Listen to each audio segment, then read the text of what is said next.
Интач со доктор Чарлс Стейнли. Споделување на Евангелието низ целиот свет.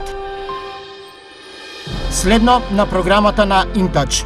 Стекнување на мудрост.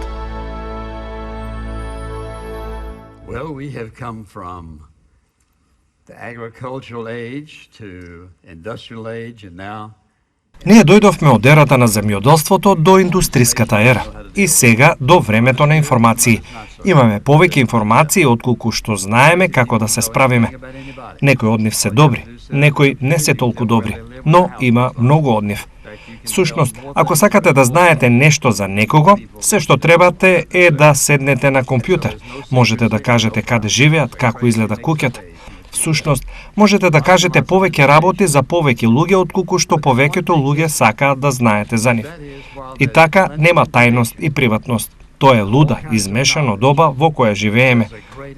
Многу информации, но едно нешто недостасува, а тоа е додека има многу информации и секакви знаења, постои големо отсуство на мудрост. Бидејќи, гледате, ние немаме мудрост да можеме да се справиме со тој вид на знаење, така се чини. Погледнете каде сме како народ. Погледнете каде сме како поединци. Многу луѓе може да се пофалат со своето знаење, образование и дипломи, но се многу немудри во начинот на кој го живеат својот живот. Дали би се сметале себе си за мудра личност? Или би рекле, па јас сум мудар за некои работи, не многу мудар за други. Мудроста е многу важна. Оно што сакам да го видите во оваа порака е ова. Не само колку е важно туку и како да се стекне мудрост, затоа што има многу стихови во Светото писмо кои не потикнуваат да бидеме мудри. Не многу стихови кои не потикнуваат да имаме многу информации за нештата. Човек може да биде многу образован и да си направи катастрофа во животот. Многу познати направиле катастрофа во нивниот живот. Голема позиција, авторитет и моќ и прават апсолутна катастрофа во нивниот живот. Дали би се сметале себе си за мудра личност? Во изреки, Бог ни кажува точно како да стекнеме мудрост. Затоа сакам да свртите во 2 глава и да разгледаме за момент. И сакам да ги прочитаме овие први 7 стихови во 2 глава. Изреки, тој вели: Сине мој, ако ги примиш моите зборови и ги чуваш моите заповеди во себе, направи го твоето уво внимателно кон мудроста, склони го своето срце кон разбирање. Зошто ако плачете за расудување, подигнете го гласот за разбирање. Ако ја бараш мудроста како сребро и ја бараш како скриени богатства, тогаш ќе го препознаете стравот од Господа и ќе го откриете Божјото знаење. Зошто Господ дава мудрост, од неговата уста доаѓа знаењето и разбирањето. Тој складира длабока мудрост за праведните. Тој е штит за оние кои одат во честност. Сега, што е мудрост? Па светот би рекол дека тоа е правилна употреба на знаење и информации. Но прашањето на кое ти и јас сакаме да одговориме е ова. Што е божествена мудрост? Божјата мудрост е способност да се согледаат работите од Божја гледна точка и да се погледне и да се одговори според принципите на Светото писмо. Божјата мудрост е да можеш да ги гледаш работите од Божја гледна точка, онака како што тој ги гледа, а потоа да одговориме на нив врз основа на библиските принципи. Има многу разлика во тоа и мудроста на светот. Значи, кога размислуваме за тоа и за целата идеја, односно како човекот станува мудар, тоа е процес. Тоа е и процес и резултат. Тоа е процес бидејќи е потребно време за да станеш мудар. Тоа е резултат затоа што учиме и стануваме мудри преку резултатите што ги гледаме, во одлуките што ги носиме и одлуките што ги носат другите луѓе.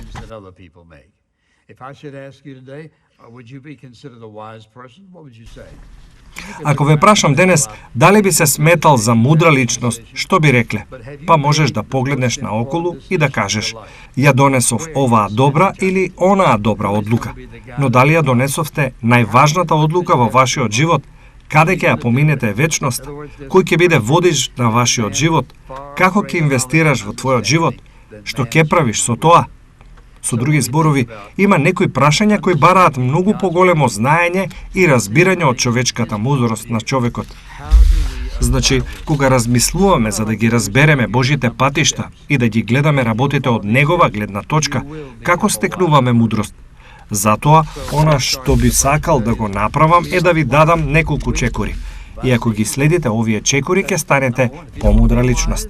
Така, да почнеме со првото, односно, мудроста ја стекнуваме барајќи ја. Тоа е чекор број 1. Ако не сакате да бидете мудри, не мора да бидете мудри. Не треба да барате мудрост. Значи, кога станува збор за барање мудрост, дали тоа значи дека само понекогаш размислувам за тоа? Или го читам Светото Писмо некое време, дали искрено го барам? Односно, Боже, дај ми мудрост, покажи ми како да бидам мудар човек. Ако ја разберам вредноста на мудроста, ќе ја барам. Ако не ја разбирам вредноста на тоа, нема да ја барам. Тоа е одлична одбрана. Односно, човек кој е мудар ќе избегне многу замки во својот живот, бидејќи разбира што значи тој збор. Тоа е добивање на Божиот поглед за околностите на животот, а потоа одговарање според начелата што Бог ни ги дал во Неговото Слово. Затоа размислете за ова и бидете искрени. Кога последен пат сте размислувале да барате мудрост?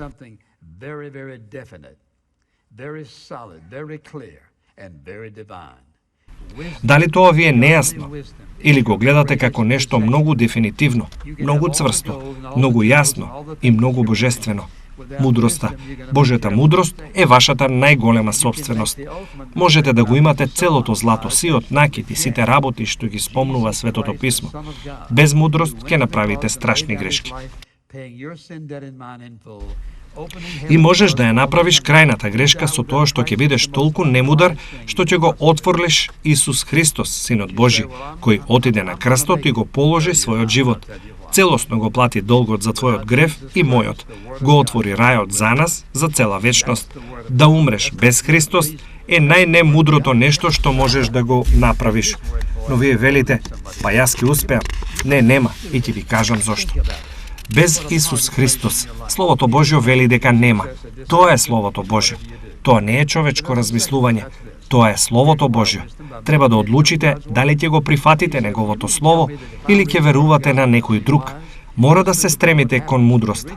Размислете за тоа. Каква улога игра во вашиот живот? Тоа го одредува вашиот успех или катастрофа во што и да правите. Но има и второ, а тоа е ова. Ние стекнуваме мудрост со медитација над Божјото Слово. Велиш, сакаш да ми кажеш дека ако го читам Божјиот збор, ќе бидам мудар? Ајде да размислиме што се случува кога ќе го прочитате Божјото Слово. Кога се фокусирате на Божјиот збор и го читате, вашите очи го гледаат, ушите слушаат, вашиот ум, например, го согледува и што се случува? Тоа станува дел од вас. Па што е Словото Божјо? Тоа е Божјиот ум, напишан на хартија. Тоа е умот Божји. Тоа се Божјите патишта. Тоа е целта и плановите на Бог. Се е тука. И затоа, ако јас почнам да медитирам над Божјото Слово, нешто ќе се случи. Тоа ќе има свој ефект во мојот живот. Погледнете во глава 4, почеток на стих 10. Тој вели: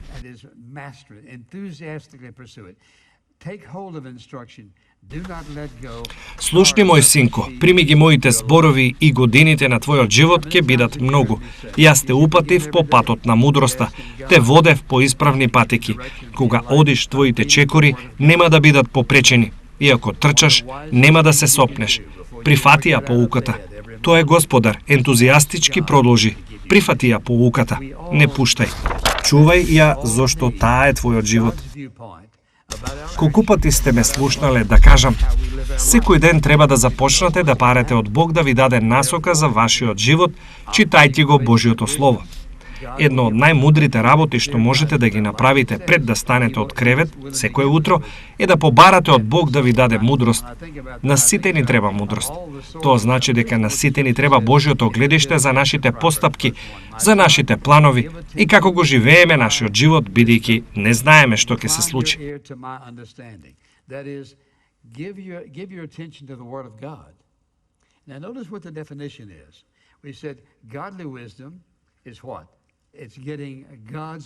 Затоа, ако работиме на основа на мудрост, Бог ќе ни даде насока и јасно водство за нашиот живот. Тој вели дека тој е подготвен да ни даде мудрост. И така, кога размислувам за тоа, мислам на сите негови извори. Слушајте што вели Светото Писмо во 5 глава од Изреки, стих 1. Сине мој, внимавај на мојата мудрост, приклони го своето уво кон мојот разум.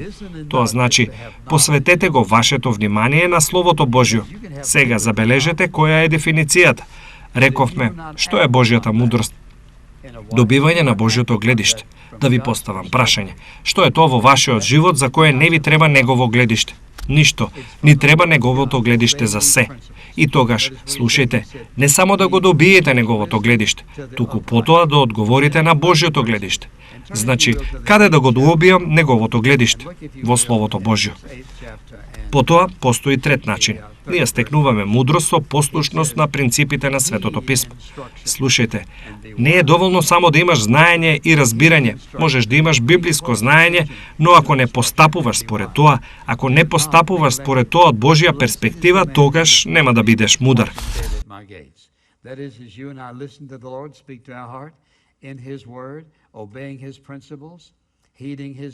Тоа е од Словото Божјо, почитувајќи ги овие принципи. Забележете што вели. Тој рече, тој им дава мудрост на праведните, живеење според принципите. Свртете, ако сакате, во 8 глава за момент и погледнете 8 глава, 33 стих. Тој вели.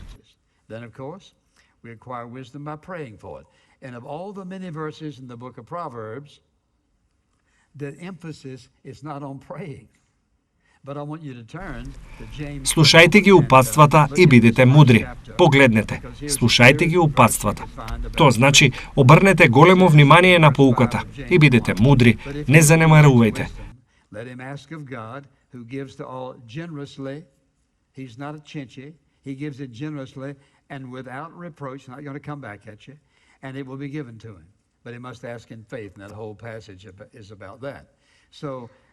Блажен е човекот што ме слуша, пазејќи се којдневно пред моите порти.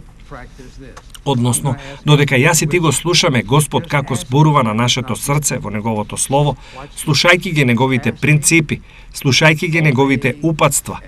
Секогаш кога нам ни треба божествена насока, за кое било прашање за животот, се е токму тука. Мудрите мажи и жени се во Словото, го слушаат Бог, се покоруваат на Божјото Слово и ги гледаат прекрасните последици. Потоа се разбира, ние стекнуваме мудрост со тоа што се молиме за неа. Од сите многу стихови во книгата Изреки, акцентот не е на молитвата. Но сакам да свртете во Јаков за момент и да погледнете во 1 глава, затоа што тука е најјасниот стих што можете да го најдете за мудроста. Тој вели во стих 5 од Јаков 1. Но ако на некој од вас му недостига мудрост, нека побара од Бога, кој на сите великодушно им дава. Тој не е строг, тој дава, великодушно и без прекор. Нема да ти врати и ќе му се даде, но тој мора да бара со вера и целиот тој пасус е за тоа. Значи, ние добиваме мудрост прашувајќи. Сега за повеќето луѓе, тие го практикуваат ова. Ќе го молам Бог да ми даде мудрост. Само со барање не го добива. Гледајте го ова. Тоа е барање, слушање и наблюдување на последиците. Наблюдувајќи ги последиците. Кога би можел да кажам само еден збор, би го кажал одново и одново. Мудроста не доаѓа само преку стекнување знаење, туку и наблюдување што се случува кога вие одговорате со послушност и кога одговарате со непослушност. Сите ние кои сме верници знаеме дека тој принцип е апсолутно суштински, но не само суштински, тој е божествен Божји закон. Мудроста е дар од Бог и треба да ја следиме, да бараме, да молиме. Влезете во Божјото Слово, барајќи од Бога да ни покаже од Неговото Слово како Тој би сакал да действуваме врз основа на Неговата добрина, љубов и милост кон нас. Потоа се разбира, ние стекнуваме мудрост наблюдувајќи како работи Бог во светот. Одете во Изреки 6:6. Многу луѓе го знаат овој стих или барем знаат за него, затоа што тој во 6 глава на Изреки во 6 стих вели: Одека и мравката, о мрзливче, о мрзлив човек.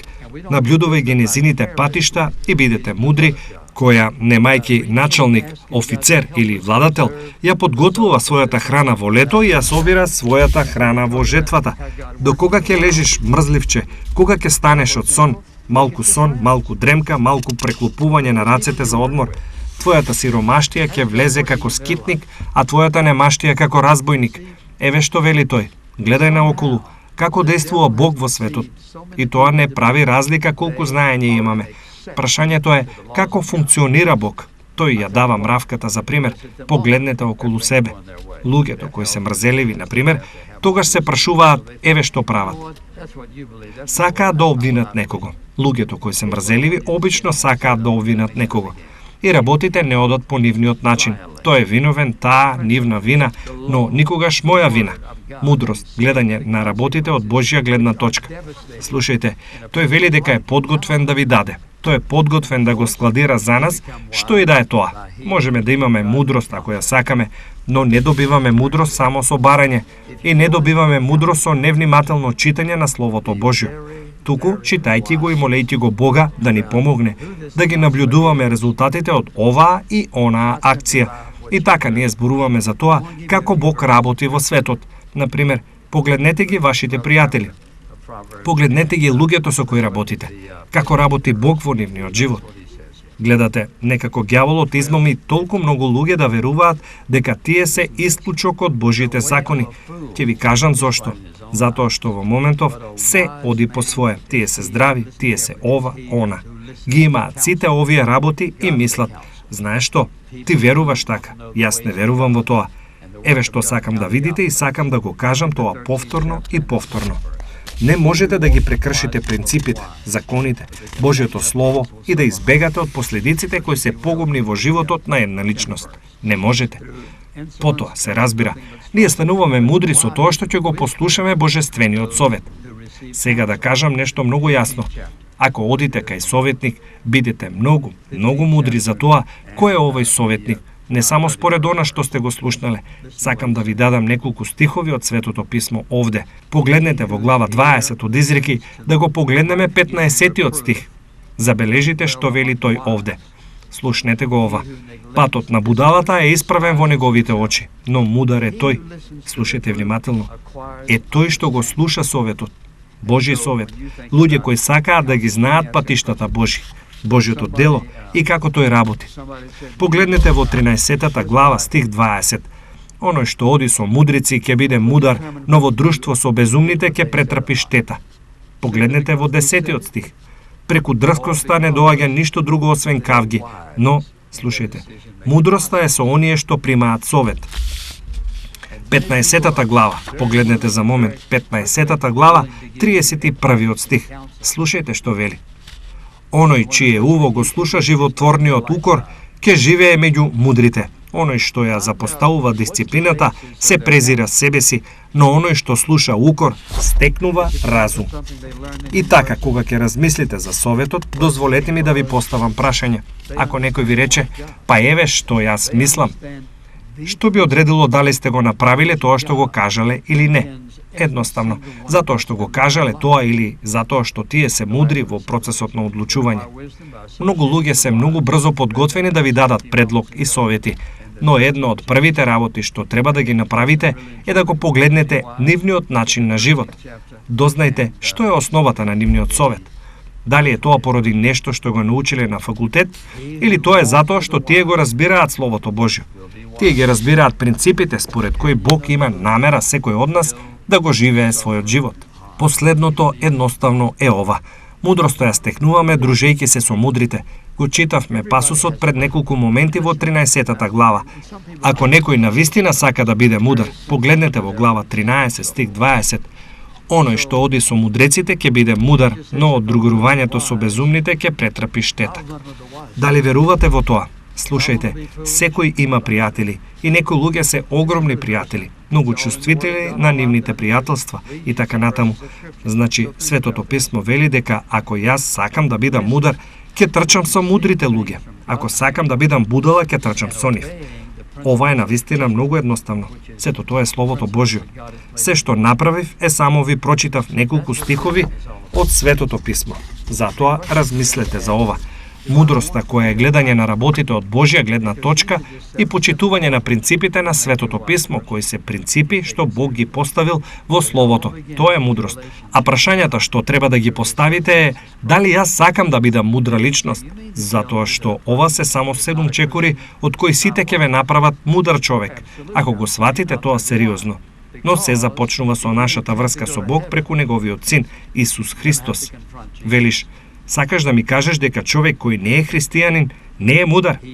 Апсолутно го кажувам тоа и ќе ви кажам зошто. Затоа што ако имате намера да одите во рајот, ќе мора да се соочите со Исус. Тој рече: "Јас сум патот, вистината и животот. Никој не доаѓа кај Отецот освен преку мене." Тој е Синот Божи кој доброволно отиде на крстот, го положи својот живот, ја пролеа неговата крв, за да ме спаси мене и да те спаси тебе. Би било глупаво да се сомневам во него, бидејќи немам докази да се сомневам. Целото Божјо Слово од битие, па се до распнувањето, води кон него. И се што е понатаму е исполнувањето на Божјите ветувања. Да се каже дека човек е мудар кој не е христијанин, но тие не се мудри. Има крајни, разорни, вечни последици ако го живеете животот без Бог. Направете го тоа сега, бидејќи времето истекува. Па, времето истекува, и ако размислите за тоа, тоа е една од причините зошто треба да бидете доволно мудри за да го исправите вашиот живот. Предајте се на Исус Христос, нека Тој ги прости, исчисти, да почнеш повторно. Ако си мудар, ќе го направиш тоа. Јас размислувам за тоа вака. Ако сакам да бидам мудар, морам да донесам одлука. Например, ако сакате да се спасите од вашите гревови, треба да донесете одлука. Денес ќе му верувам на Господ Исус Христос како на мој личен спасител и од овој момент јас сакам да живеам со него. Ако сакам да бидам мудар човек, ќе сакам да донесам одлука. Денес ќе ги следам учењата на Божјото Слово, бидејќи знам дека тие се вистинити и знам дека Бог ќе ме оспособи. Знам дека Тој ќе ме зајакне. Знам дека ќе ме брани. Знам дека ќе ми помогне во секоја околност. Ќе бидам мудар, ќе го следам неговото водство, неговиот правец, неговиот совет. Дозволете ми да го кажам тоа вака со сета љубов во моето срце. Глупаво и фатално е да се отфрлат Господ Исус Христос и Словото Божјо, а доказ за тоа е: погледнете околу себе и видете што се случува со луѓето кои го прават тоа.